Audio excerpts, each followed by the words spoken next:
Hope was dead, slaughtered by the Void Wraiths. The Nigean homeworld of Nigos Prime, once a bastion of galactic civilization, now lay in smoldering ruins. From a fortified bunker, Nijan Commander Isa, his scales glinting in the dim emergency lighting, transmitted a desperate distress call. "This is Commander Isa of the Nijan Defense Force. Our world is under attack by an unknown enemy, the Void Wraiths. They emerged without warning from swirling portals in space, wielding advanced energy weapons and self-repairing hull armor. Our fleet of 200 plasma-shielded warships is reduced to just 20 vessels. We cannot hold them off much longer. We need immediate assistance from any friendly forces. Please help us." Kyrix, Isa's second-in-command, stood rigid at his side. The bunker shook as explosions rocked the surface.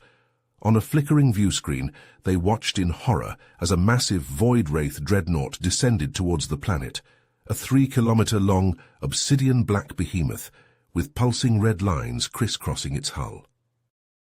The dreadnought opened fire, crimson beams slicing through the atmosphere. The bunker shook violently. Sparks flew from overloaded systems. The transmission cut out as the beams found their mark, vaporizing the bunker in an instant. 500 light-years away, the distress call reached the TSS Odyssey, a human colony ship drifting through the void.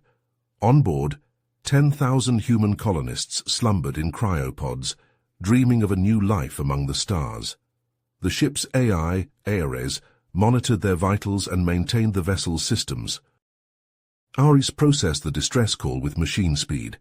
The AI knew the slumbering humans were the Nigeans' last hope.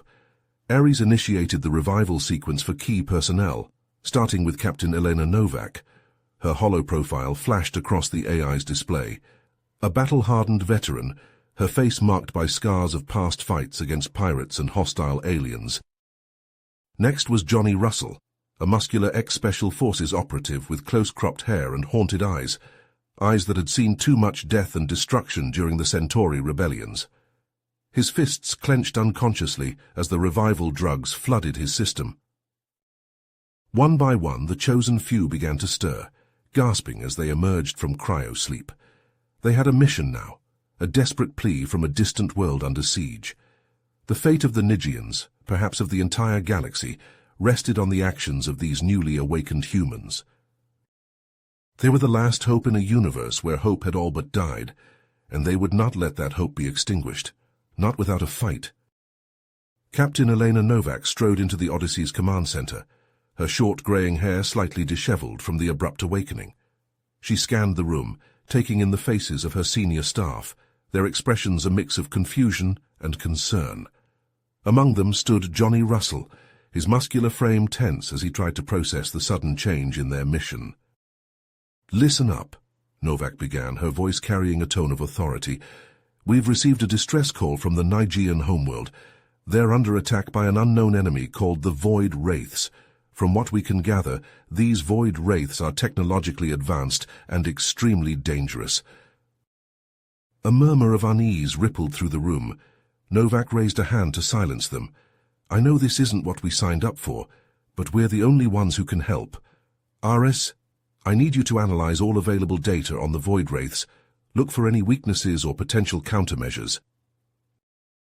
"Affirmative, Captain," the AI responded, its holographic avatar flickering to life. "Analyzing data now." As Ares worked, the crew began discussing their options. Johnny stepped forward, his voice low but firm. "Captain, I have an idea. We could use the Odyssey's stealth tech to infiltrate Nigos Prime, get in, gather intel on these Void Wraiths, and figure out our next move." Novak eyed him carefully, considering the proposal. She knew Johnny's background, ex-Special Forces, a veteran of the Centauri rebellions. If anyone could pull off a covert mission like this, it was him. "All right," she agreed. "Assemble a team. I want our best people on this, but Johnny, be careful. We don't know what you'll be walking into down there." Johnny nodded, his jaw set with determination. He turned to the crew, his gaze settling on two individuals. "Mike, Lena, you're with me. Grab your gear and meet me in the armory in 10. Mike Bulldog Thompson, Johnny's old squad mate, grinned and cracked his knuckles. Dr. Lena Sorensen, the ship's chief engineer, gave a curt nod, her mind already racing with the technical challenges ahead. In the armory, the team suited up, donning state-of-the-art powered exoskeletons and adaptive camouflage suits. They checked their weapons, pulse rifles, plasma grenades, and Johnny's personal favorite, a modified railgun pistol. As the Odyssey approached Nygos Prime, the stealth shuttle detached from the main ship, carrying Johnny and his team towards the planet's surface. Their objective was clear: locate any surviving Nigan leadership and gather critical intelligence on the Void Wraiths. Unknown to the humans, a lone Void Wraith scout ship detected the stealth shuttle's approach. It began tracking the shuttle's movements, its pilot relaying the information back to the main fleet. On the planet's surface, the stage was set for a tense confrontation between the human infiltration team and the enigmatic Void Wraiths. The stealth shuttle cut through the smoke-filled atmosphere of Nygos Prime like a dagger through flesh. As the planet's surface came into view, Johnny and his team were greeted by a hellscape of destruction. The once thriving cities were reduced to piles of rubble, their twisted metal skeletons reaching towards the sky like the claws of some ancient beast. The charred remains of Nigean military installations littered the landscape, a testament to the Void Wraith's ruthless efficiency. The shuttle touched down near the coordinates of Izar's last known location, kicking up a cloud of dust and ash. The team disembarked, their adaptive camouflage suits shimmering as they adjusted to the surrounding terrain. Johnny took point, his railgun pistol at the ready as they moved cautiously through the ruins. The eerie silence was broken by the sound of movement up ahead. Johnny signaled for the team to take cover, his eyes scanning the area for potential threats. A group of figures emerged from the shadows, their scales glinting in the dim light. Johnny recognized them as Nigans, but their posture was one of fear and desperation. One of the Nigians stepped forward, his eyes narrowing as he took in the sight of the human team. "Who are you?" he demanded, his voice tinged with suspicion. Johnny lowered his weapon, his free hand raised in a gesture of peace. "I'm Johnny Russell, and this is my team. We're here to help. We received your distress call." The Nigan studied Johnny for a moment before nodding. "I am Kyrix, second in command to Commander Izar. We thought all hope was lost." Johnny could see the weariness in Kyrix's eyes, the weight of the invasion taking its toll. "What happened to Izar?" he asked, already fearing the answer. Kyrix's expression darkened. He was captured during the Void Wraith's ground assault. They're holding him in a heavily guarded structure nearby, some kind of command center. Johnny's mind raced with possibilities. If they could infiltrate the command center and rescue Izar, they might be able to gather valuable intelligence on the Void Wraiths. It was a risky plan, but it was their best shot. "We're going to get him back," Johnny said, his voice filled with determination. "And we're going to make the Void Wraiths pay for what they've done." Kyrix hesitated for a moment before nodding. "We will fight alongside you, human, for Nygos Prime." Johnny and his team, along with a handful of Nigian volunteers, approached the Void Wraith command center using a network of underground tunnels. The air grew colder as they descended, the walls slick with moisture and the faint glow of bioluminescent fungi. As they neared the structure, Johnny's suit picked up strange energy readings. He signaled for the team to halt, his brow furrowed in concern. "There's something off about this place," he muttered, his eyes scanning the tunnel ahead. They pressed forward, the tunnel opening up into a vast chamber filled with strange machinery and pulsing energy fields. In the center of the room, suspended in some kind of stasis field, were dozens of Nigians. Their scales were pale, their eyes glazed over as if in a trance. Dr. Sorensen gasped, her voice trembling with a mix of horror and fascination. "They're experimenting on them, trying to harness their biological abilities." Johnny's jaw clenched, his grip tightening on his weapon. The Void Wraiths' cruelty knew no bounds. They had to put a stop to this. They made their way deeper into the facility, the halls eerily quiet save for the hum of machinery. Finally, they reached a heavily fortified door, guarded by a pair of Void Wraith soldiers. Johnny and his team took up positions, ready to breach. But before they could make their move, all hell broke loose. Alarms blared as hidden doors slid open, revealing a squad of Void Wraith soldiers. They opened fire, energy beams sizzling through the air. Johnny and his team responded in kind, their advanced weapons tearing through the enemy's armor. Mike Bulldog Thompson let out a triumphant roar as he took down 2 Void Wraiths with a well-placed plasma grenade. But the Void Wraiths kept coming, their numbers seemingly endless. Johnny and his team fought with everything they had, but they were outnumbered and outgunned. In the chaos of the firefight, Dr. Sorensen cried out in pain, clutching her side as she fell to the ground. Johnny's heart skipped a beat as he saw the blood seeping through her fingers. He was faced with an impossible choice: press forward with the mission and rescue Izar, or fall back and save his teammate's life. The seconds ticked by, each one an eternity as he weighed his options. The seconds stretched into an eternity as Johnny weighed his options, the sounds of battle raging around him. Dr. Sorensen's blood pooled on the floor, her breaths coming in shallow gasps. Johnny gritted his teeth, his heart torn between his duty and his loyalty to his team. "Bulldog!" he shouted over the din of the firefight. "Get Sorensen back to the shuttle now. Take Jameson and Rodriguez with you." Mike Bulldog Thompson hesitated for a moment, his eyes locked on Johnny's. A silent understanding passed between them, the bond of brothers in arms. With a curt nod, Bulldog scooped up Dr. Sorensen in his arms and motioned for the others to follow. Johnny turned back to the battle, his railgun pistol spitting death as he and the remaining team members pushed forward. The Void Wraiths fought with a savage ferocity, their energy weapons scorching the walls and filling the air with the acrid smell of ozone.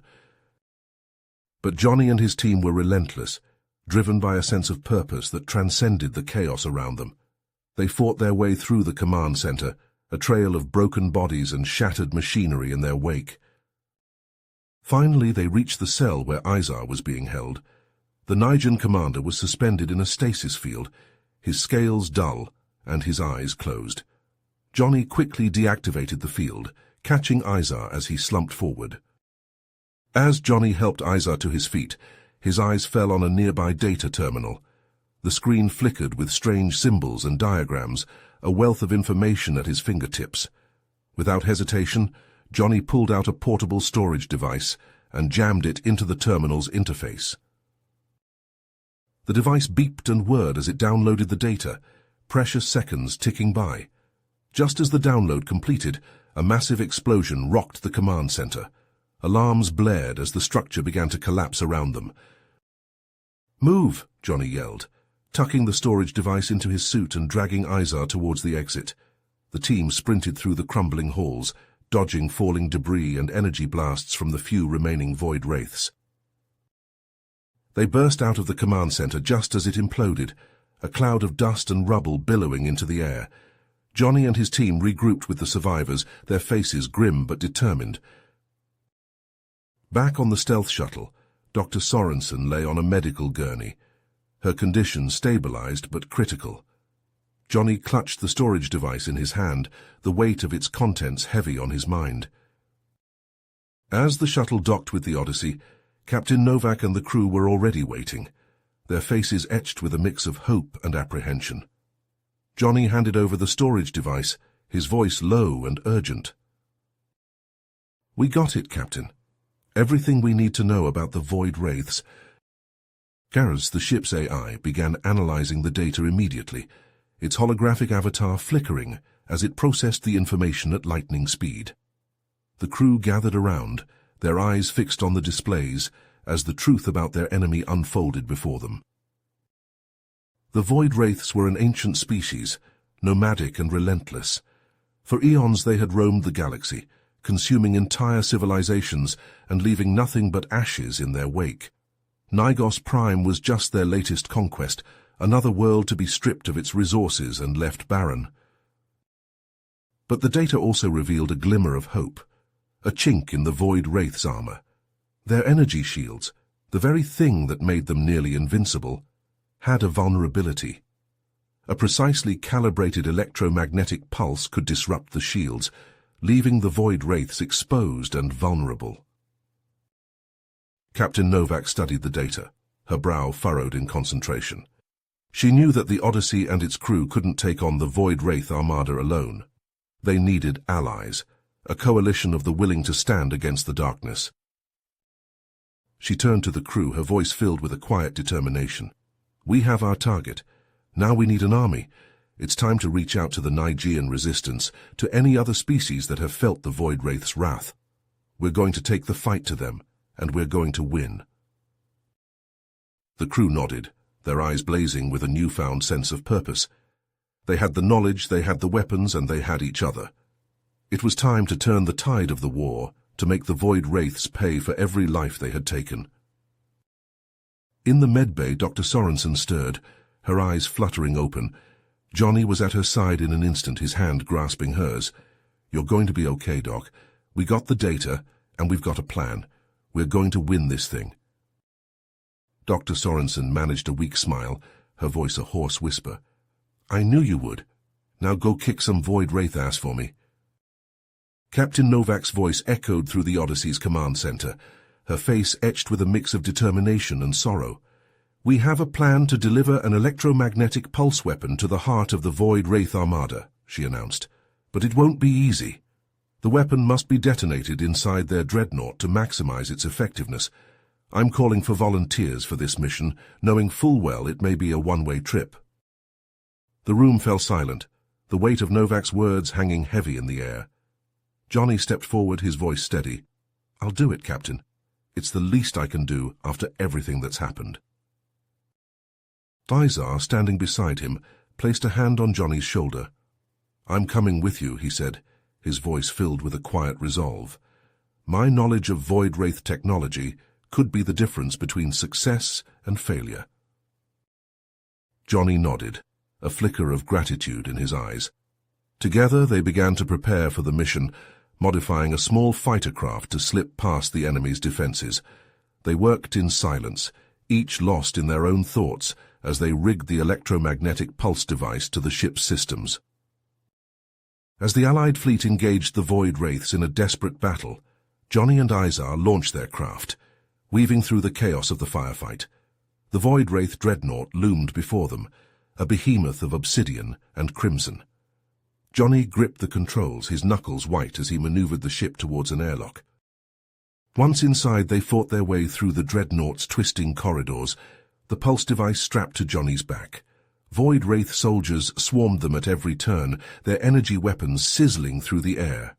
Johnny and Izar moved as one, their weapons spitting death as they pushed ever deeper into the ship's bowels. Finally, they reached the power core, a pulsing mass of dark energy. Johnny set the device, his fingers flying over the keypad as he armed the detonator.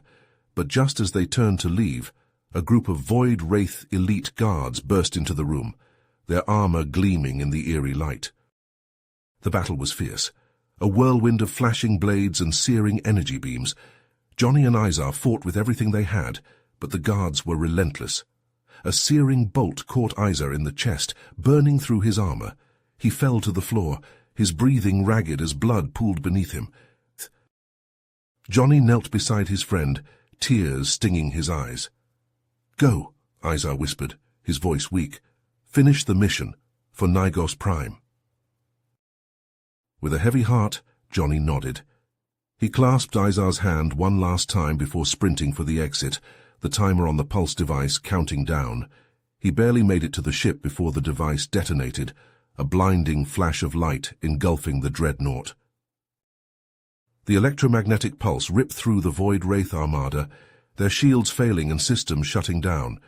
The Allied fleet seized the opportunity, their weapons tearing through the enemy ships. One by one, the Void Wraith vessels exploded, until only debris and dust remained. On the bridge of the Odyssey, Johnny watched the final Void Wraith ship disappear in a ball of fire. The crew around him erupted in cheers, their voices filled with joy and relief. But for Johnny, the victory was bittersweet. The image of Izar's final moments was seared into his mind, a reminder of the cost of their triumph. As the Odyssey set course for Earth, Johnny gazed out at the stars, his heart heavy with the weight of the sacrifices made. He knew that the universe was a vast and unforgiving place, filled with dangers beyond imagining. But he also knew that as long as there were those willing to stand against the darkness, hope would endure. And in that moment, as the ship sailed through the endless void, Johnny made a silent vow to honor the memory of those lost, to carry their legacy forward into the unknown. You have reached the end of the story. If you enjoyed this story and want to support us, please leave a like and subscribe to our channel, and for every comment that says 88, I will heart every single one of them. Thank you for your time.